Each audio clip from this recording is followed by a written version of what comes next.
इस वक्त एक ही जमात है।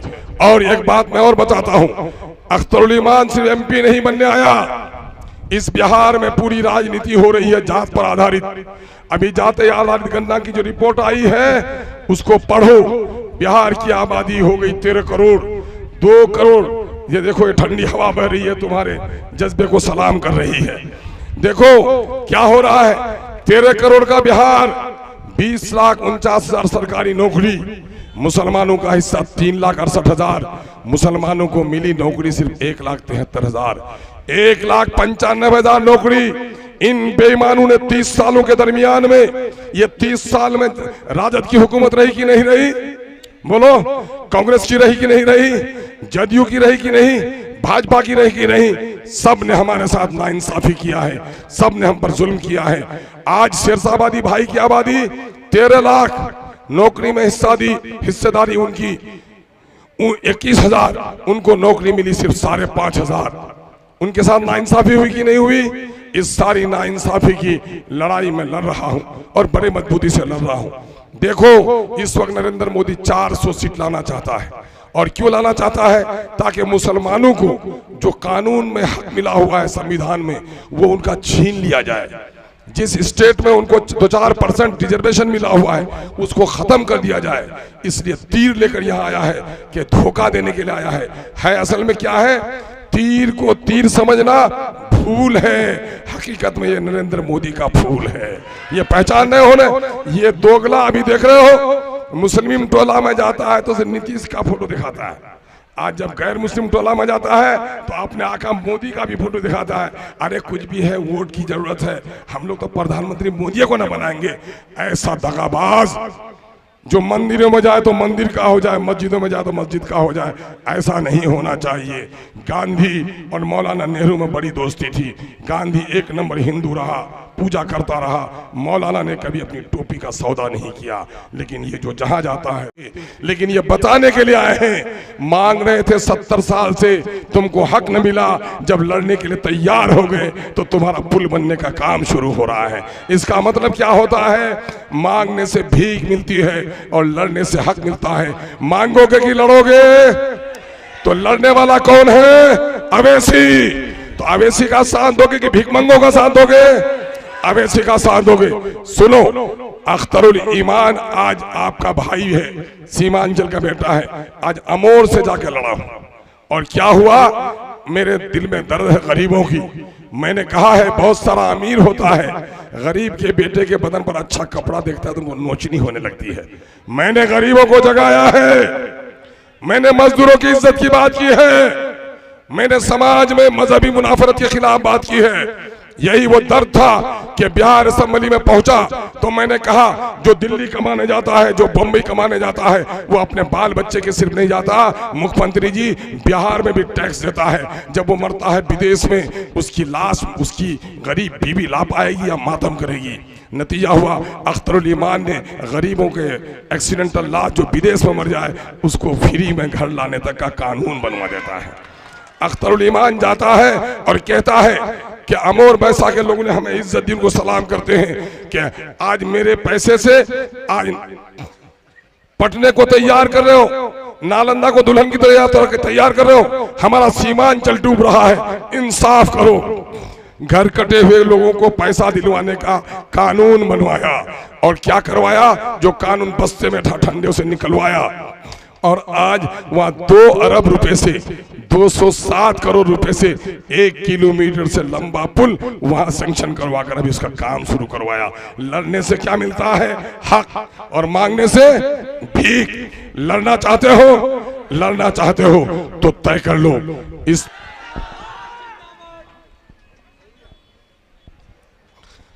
लहू को लिखता हूं, लहू पानी नहीं लिखता। लहू को लिखता हूं, लहू पानी नहीं लिखता। महलों में जो नाचती है मैं उसे रानी नहीं लिखता। आने वाली नस्लें तुम पर नाज करेंगी। MIM के नौजवानों, कातिल को कातिल लिखना, कभी मसीहा मत लिखना। डाइस पे तशरीफ फरमा हमारे और आपके मोहसिन और मुरब्बी लीडर हिंदुस्तान के मशहूर व मारूफ बैरिस्टर, गरीबों, मजलूमों, महरूमों की तवाना आवाज, मिल्लत की आन बान और शान, जनाबे बैरिस्टर असदुद्दीन अवैसी साहब, पार्टी के बिहार इकाई के इंचार्ज और नौमुंतखब रुकन असम्बली, साबिक मेयर शहर हैदराबाद जनाबे भाई माजिद हुसैन साहब, पार्टी के यूथ लीडर और नेशनल स्पोक्समैन जनाबे भाई आदिल हसन साहब एडवोकेट, साबिक चेयरमैन जनाबे भाई तसीरुद्दीन साहब, जनाबे भाई Gorelal Yadav ji, district president Haber बाबू, यहाँ के ब्लॉक प्रेसिडेंट शाहनवाज कल्लू बाबू, स्टेट सेक्रेटरी जनाबे भाई शमीम साहब, वो भाई जनाबे शहाबुद्दीन साहब, इस इलाके के हरदीर अजीज रहबर और कौमी खादिम जनाबे भाई मुखिया गुलाम हसनैन साहब, भाई जनाबे डॉक्टर अब्दुल रज्जाक साहब, महमूद भाई, राहिल बाबू, आज के इस महफिल के इंतजाम और इंसराम में अपनी पूरी दिलचस्पी रखने वाले मेरे अजीज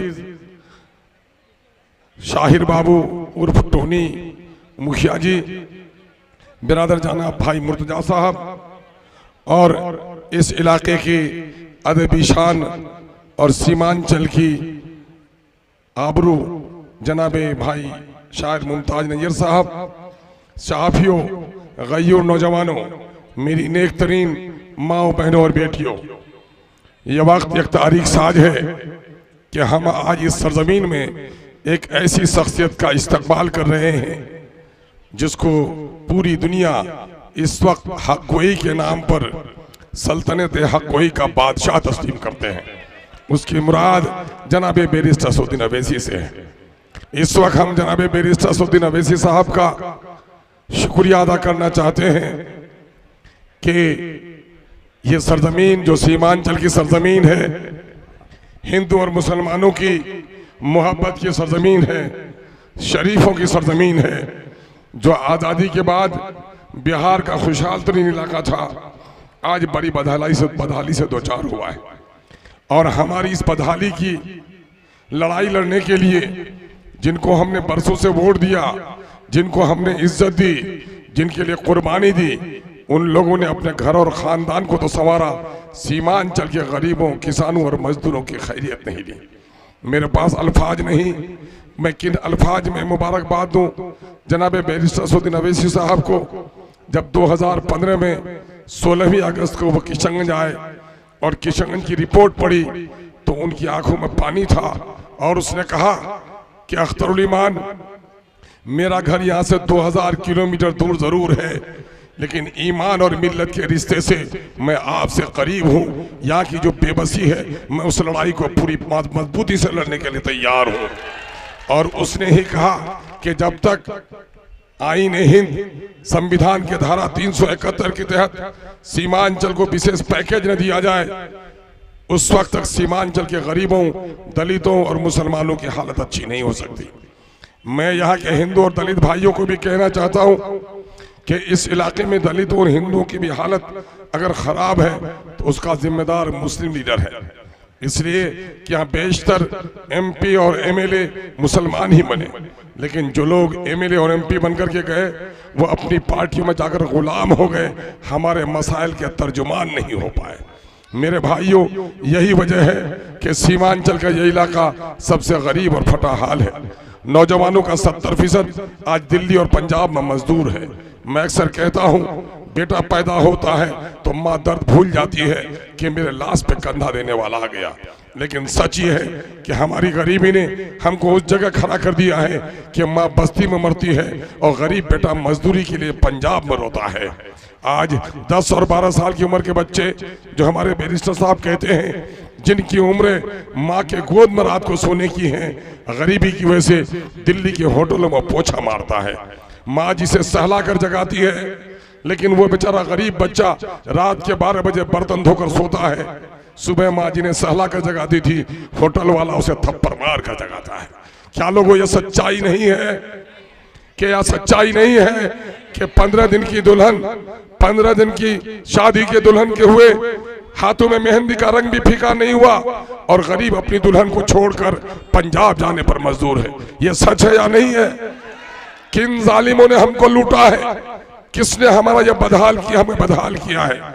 सच है, आज से 40 साल कबल बिहार के दूसरे हिस्से से मजदूर हमारे घर आता था और आज हमारा बेटा बच्चा बच्चा मजदूर बनकर बाहर जा रहा है। इन जालिमों ने हमसे वोट लेकर सरकार बनाई और हमसे टैक्स लेकर दिल्ली और पटने को सजाया। दिल्ली और पटने में तो कुत्तों के लिए इन बदमाशों ने हॉस्पिटल बना दिए, लेकिन मेरी माएं तड़प कर मरती हैं और उनके लिए एक दवा भी नहीं मिल पाती। ये सच्चाई है या नहीं है? दिल्ली जाते हो, बम्बई जाते हो, जमीन पर सड़क बनी हुई है, जमीन के नीचे भी जमीन दो सड़क बनी हुई है, आसमानों को छूते हुए फ्लाई ओवर्स बने हुए हैं, मेट्रो की लाइन बिछी हुई है। लेकिन बोलो, आज बस्ता की और भंकरद्वारी की कोई माँ बीमार पड़ती है और डॉक्टर कहता है कि आधा घंटा में अगर हार्ट ऑक्सीजन इसको नहीं लगा तो ये बच नहीं पाएगी। नतीजा होता है कि जो किशनगंज की दूरी 15 किलोमीटर की है, उन्हें 80 किलोमीटर की दूरी तय करनी पड़ती है और रास्ते में न जाने कितनी बेटियां, हामला बेटियां हैं, बच्चे के साथ मौत हो जाती है उनकी। न जाने कितने हजार बच्चे अब तक माँ के पेट में हॉस्पिटल के बिना मर गए होंगे। इन फरिश्तों की शहादत क्या आपको परेशान नहीं करती? इन जालिमों ने हमारा क्या हाल रखा है। वक्त आ गया है ये लड़ाई लड़ी जाए और इसी लड़ाई को लड़ने के लिए अख्तरुल ईमान बड़ी मजबूती के साथ जनाब बैरिस्टर असदुद्दीन अवैसी साहब का बाजू पकड़कर अपने नैया को पार करने की कोशिश कर रहा है। आपको मालूम है, मैंने अक्सर कहा है कि वोट वोट नहीं है, वोट जमहूरियत का सबसे बड़ा हथियार है। वोट वोट नहीं है, वोट अमानत है। ये अमानत में बड़ी ताकत है। वोट वोट नहीं है, वोट तलवार है। सिपाही को दोगे तो पहरेदारी करेगा और किसी जालिम के हाथ दोगे तो इसी तलवार से तुम्हें कत्ल करेगा, तुम्हारी गर्दनें काटेगा। ये सच भी है कि हमने हर बार अपनी ये तलवार कांग्रेस को दी, बार बार ये तलवार कांग्रेस को दी और हर बार उस कांग्रेस ने हमारी गर्दन काटी। याद रखो, बाबरी मस्जिद में अगर मूर्तियां न बैठाई गई होती तो आज हमारी मस्जिद शहीद नहीं होती। बाबरी मस्जिद में अगर मूर्तियां नहीं बैठाई गई होती तो राम मंदिर और मस्जिद का झगड़ा होकर हिंदू और मुसलमानों की मोहब्बत में दरार पैदा नहीं होती। ये सारी शरारत की जननी अगर कोई है, किसी ने बीजेपी को जना है तो उसका नाम कांग्रेस पार्टी है। मेरे भाइयों, यही वह कांग्रेस है। बहुत सारे लोगों को इस बात से तकलीफ होती है कि खानदानी तौर पर मैं कांग्रेस हूँ। मैंने अक्सर कहा है और कह देना जरूरी समझता हूँ, मैंने 1904 तक के कबाले देखे हैं, उससे पहले के भी दस्तावेज देखे हैं। कहीं भी अमीरुल हसन का नाम, जमीरुल हसन के बाप दादा परदादा लक्कर दादा का नाम कहीं भी नेहरू और गांधी नहीं है। कहीं शराफत अली है, कहीं कौलत अली है, कहीं हमदर्द हुसैन है। और अगर कोई अपने आप को खानदानी कांग्रेसी कहता है तो मुझे माफ कीजिए, अपनी मरी हुई दादी के किरदार पर वो कहीं न कहीं से उंगली उठा रहा है कि उसका दादा कोई और था और इसके बाप की पैदाइश किसी और से हुई थी। ये शर्म की बात है, ये शर्म की बात है। बाबरी मस्जिद तोड़वाई किसने? कांग्रेस ने तोड़वाई कि नहीं तोड़वाई? अगर कांग्रेस ने तोड़वाई तो क्या कोई अपने आप को खानदानी कांग्रेसी का अगर मस्जिद तोड़ने वाले के खानदान से रिश्ता रखता है कि नहीं रखता है? रखता है। तो उसको कहो कि अगर तुम खानदानी कांग्रेसी हो तो मस्जिद तोड़ने वाले का खानदान तुम्हारा खानदान है। ये बात बताओ। गुजरात में दंगा हुआ, हम कभी माफ नहीं कर सकते, लेकिन ये बात बताओ कि गुजरात से पहले मुरादाबाद के ईदगाह में हमारे सीने पर गोली किसके जमाने में चली? कांग्रेस के जमाने में। किसके जमाने में? कांग्रेस के जमाने में। ये बताओ, हाशिमपुरा मीरठ के लोगों को हंडन नदी के किनारे उसके सीने पे गोली किसने, कांग्रेस के सिपाहियों ने चलाई कि नहीं चलाई? ये बात बताओ कि भागलपुर की रेशमी शहर में आग लगाई कांग्रेसियों ने और हमारे नौजवानों को जमीन में दफनाकर उसके सीने पर गोभी की खेती कांग्रेसियों ने की कि नहीं की? आवाज दो, खामोश क्यों रहते हो? ये खामोश मिजाजी तुम्हें जीने नहीं देगी। इस दौर में जीना है तो कोहराम मचा दो। ये बात बताओ कि हजारों नौजवानों को आतंकवाद के झूठे मुकदमे पर कांग्रेस ने जेलों में बंद किया कि नहीं किया? ये बात बताओ कि अलीगढ़ की जमीन के लिए लड़ाई सब मिलके लड़े थे। जमीन का रजिस्ट्रेशन कब हो गया? 2011 के 30 दिसंबर को एग्रीमेंट हो गया। 2012 में किसकी हुकूमत थी? 2013 में किसकी हुकूमत थी दिल्ली में? 2014 के अप्रैल तक कौन था? कांग्रेस। अगर 2012-13 में पैसा दे दिया होता तो आज हमारी अलीगढ़ यूनिवर्सिटी किशोर बराज बन के तैयार होती कि नहीं होती? कांग्रेस ने नहीं दिया। ये बात बताओ, 2014 में आपने वोट दिया था और मुझे जब लगा कि बीजेपी जीत सकती है तो मैंने कुर्बानी दे दी थी। आपने वोट दिया, मैंने कुर्बानी दी। मौलाना असरार साहब को जिताया कि नहीं जिताया? तलाक के जरिए जो बिल की पेशी हुई वो हमारी शरीयत पर हमला था कि नहीं था? मौलाना असरार साहब को कांग्रेस ने बोलने दिया? नहीं दिया। तो आज कसम खाओ नौजवानों कि पार्लियामेंट में कांग्रेस के लीडरों, जब शरीयत पर हमारा हमला हो रहा था तो तुमने मेरे चुने हुए मेंबर पार्लियामेंट एक आलिम दीन को, जिनको शरीयत की जानकारी थी, तुमने उसको बोलने की इजाजत नहीं दी है। आज मेरे गांव में तुम आए हो, तुमको भी बोलने की इजाजत नहीं होगी। ऐसा कर रहे हो ना? ये मुबारकबाद देता हूं नौजवानों। दूसरा ये है कि एमपी का क्या काम है? बैल बहुत खूबसूरत हो और हल में बैठ जाए तो रखोगे उसको? नहीं रखोगे ना। देखो 4 काम पार्लियामेंट के मेंबर का। ये मुल्क बादशाह का नहीं है, लोकतंत्र का है।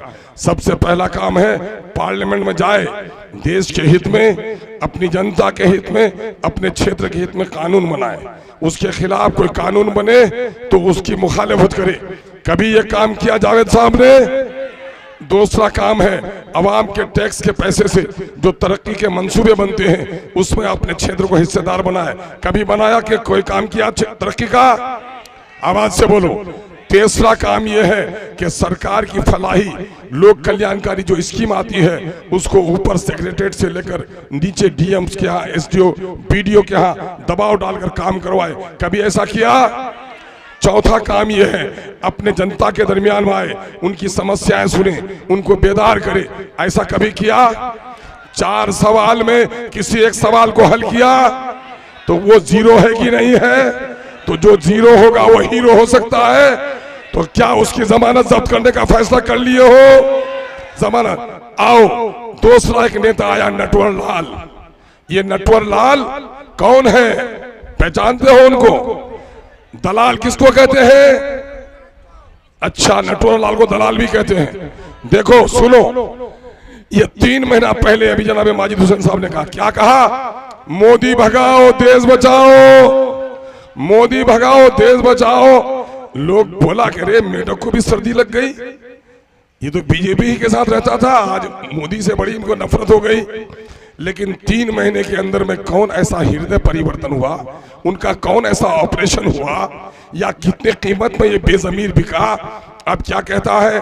पहले कहता था नरेंद्र मोदी भगाओ देश बचाओ, अब नरेंद्र मोदी का तलवा चाटता और क्या कहता है? नरेंद्र मोदी को लाओ और मुझको बचाओ।